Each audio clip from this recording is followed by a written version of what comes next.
10. Guardando lo aprendido en memoria. Memoria es el proceso por el que retenemos lo aprendido a lo largo del tiempo. En el ser humano, la memoria, además de ser base de supervivencia, como en todo ser vivo, es vehículo por el que se transmiten los conocimientos y se crea cultura. Memoria es también evocar lo aprendido cada vez que queremos hacer uso de ello, bien en el contexto de una conversación, es un acto de conducta o simplemente en un proceso mental consciente determinado, pero la memoria no es un evento cerebral único que está detrás de aquello que se aprende, sino que del mismo modo que ocurre aprendizaje de varios sistemas de tipos de memoria, uno de los conscientes y otros no. Las memorias conscientes se refieren a los hechos, sucesos ocurridos, podemos evocar y contar.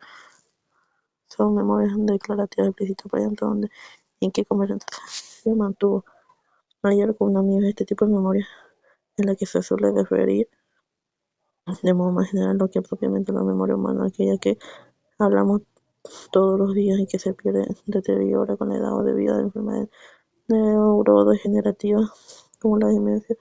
Dentro de este tipo general de memoria explícita se incluyen muchos otros, dependiendo, por ejemplo, del tiempo que seamos capaces de retener y evocar un suceso. Una de ellas es la memoria a corto plazo, que nos hace capaces, por ejemplo, de retener un número de teléfono por un corto periodo de tiempo. Todos tenemos la experiencia de que mantenemos en nuestra memoria el nuevo número de teléfono, el tiempo que nos permite marcarlo en el aparato. Tras ello se le olvida, pero hay otras muchas memorias conscientes desde las que nos permiten recordar un suceso toda la vida, memorias a largo plazo, hasta aquellas que otras pueden durar la raza de un segundo y decaen o se pierde del mismo modo de memoria icónica.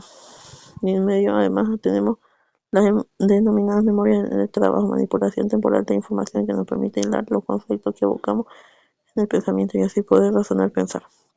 Por otro lado, tenemos las memorias inconscientes que son diferentes a las de acabamos de escribir. Por ejemplo, somos capaces de aprender a montar en bicicleta, escribir o en un ordenador o incluir un coche. Ese aprendizaje es guardado en la memoria de nuestro cerebro de una manera clara y solo evoca cada vez que queremos montar de nuevo bicicleta o golpeamos las teclas del ordenador. Es decir, son memorias que no son expresadas de modo verbal consciente. La evocación de este tipo de memoria se realiza a través de un acto de conducta, un acto de motor, lo mismo que el otro tipo de memoria explícita se manifiesta relatando un suceso con palabras. Este se evoca sin palabras, simplemente mostrando que montamos en una bicicleta. Son las memorias no declarativas o implícitas con las que guardamos infinitas cosas cotidianas.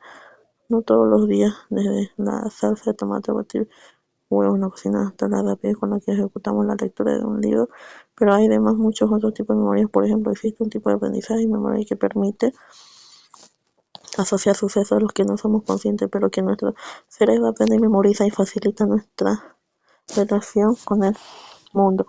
Sigo el siguiente ejemplo. Observemos a un perro hambriento cuando se le presenta un plato de comida y veremos que el perro saliva. Ahora un experimento diferente.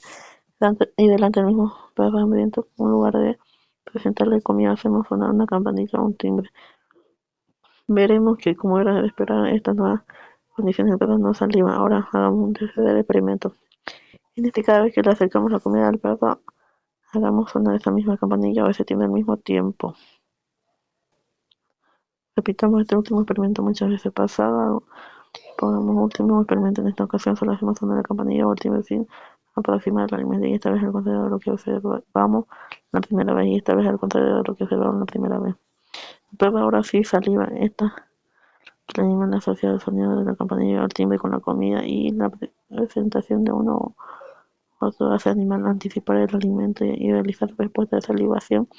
El animal aprendido a memorizar la asociación de dos estímulos y correspondiente respuesta a lo mismo. De nuevo, este es un tipo de memoria no declarativa en el ser humano, ocurre del mismo modo y que no expresarle con palabras. Un último tipo de aprendizaje de memoria que vale la pena destacar es aquel con el que, cuando un suceso viene ligado a un acontecimiento emocional, tiene tanta fuerza para ser guardado en nuestro cerebro. Valga en este caso otro experimento, por ejemplo, un animal que se le da un pinchazo muy suave sobre la piel, un estímulo eléctrico capaz de evocar una determinada respuesta motora hacia esta contradicción de músculos sin dolor. Si este estímulo se repite varias veces sin más consecuencias, es decir, que el estímulo no se siga de un daño, dolor o recompensa placer, el animal termina no realizando respuestas o conducta alguna ante el estímulo. Esto señala que se ha habituado al mismo tiempo. Si por el contrario el estímulo sí tiene una secuencia, sea este dolor o placer, entonces la respuesta se potencia, es decir, el animal se sensibiliza. Claramente, ante dicho estímulo y aumenta su respuesta en este último caso, se aguarda la memoria del significado de este suceso, tanto que posiblemente para siempre evita dolor o repita placer conducta correspondiente a aquellos estímulos. De no se necesitan muchas palabras para demarcar esto por proceso de aprendizaje y memoria y la cotidianidad de nuestros días, en particular cuando somos niños. En las memorias de tipo explícito consciente desempeña un papel fundamental del hipocampo, así como otras estructuras adyacentes como la corteza entorrinal, previrinal, parahipocampal y la propia amígdala. Todas ellas constituyen lo que se conoce como el sistema de memoria del lóbulo temporal medial. Sin embargo, el hipocampo, aun cuando es esencial, sino que la corteza cerebral, de hecho, el hipocampo solo es un depósito temporal de estas memorias. Algunos años después pasan a ser guardadas de modo más permanente en la corteza cerebral. La neurobiología actual revela que cada área de la corteza cerebral, cada ciclo neuronal intrínseca a su vez de la memoria, por ejemplo, la memoria perceptiva de nuestro cuerpo a través del tacto. Se encuentran las áreas somatosensoriales de la corteza parietal y también las áreas motoras de la corteza frontal. Del mismo modo, guardamos la memoria perceptiva visual de nuestro cuerpo en las áreas visuales y de igual forma también para otros sistemas sensoriales como la audición. Como antes hemos señalado, el almacenamiento de antiguas memorias conscientes en las que manejamos todos los días y que tienen primeros depósitos en el hipocampo y que tuvieron lugar hace 30 años, tras muchos meses, incluso antes de ser depositadas en la corteza. Este proceso se conoce como consolidación de los modelos recientes computacionales. La consolidación de memoria sugiere las huellas iniciales de memoria en el momento en el que se realiza el proceso de aprendizaje. Se establece tanto en la corteza cerebral como en el sistema temporal mediano. Y cada vez el elemento mnemónico de memoria es evocado o recreado, hay una interacción entre ambos sistemas, dando lugar a un pequeño aumento de la fuerza de las conexiones sinápticas en la corteza cerebral del área correspondiente. En términos neurobiológicos, esto quiere decir que el aumento de la fuerza de los registros de memoria es equivalente a los cambios en la eficacia sináptica entre conexiones corticales con corteza cerebral y conexiones entre la corteza cerebral y el sistema temporal medial.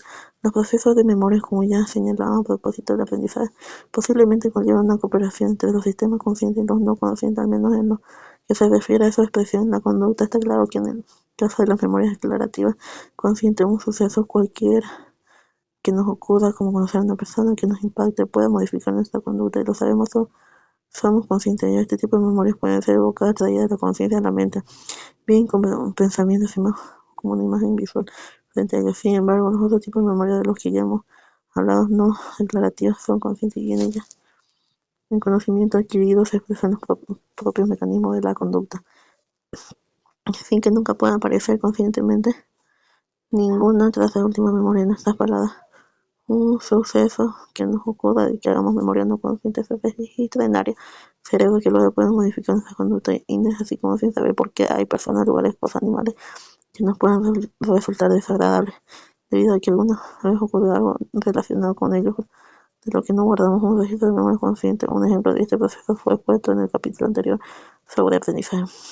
Todo lo que acabamos de señalar tiene especial relevancia, además entender cómo suceso ocurrió a una edad muy temprana, antes de los 2 o 3 años, pueden tener especial significación en la conducta futura de individuos sin que de ellos se guarde un recuerdo o memoria consciente escondida entre los entresijos del cerebro, y que las áreas del cerebro que registran todo acontecimiento consciente no se desarrollan de modo completo hasta casi 2 años de edad. Esto último justifica que nadie guarde el recuerdo de lo sucedido en su vida antes de esa edad. Sin embargo, nuestro cerebro sí registra esos acontecimientos en forma de memoria inconsciente y del mismo modo puede expresarlo, por ejemplo, en forma de fobia. Memoria significativa cambiando en la unión o conexión entre neuronas. Esa parte de contacto se llama sinapsis.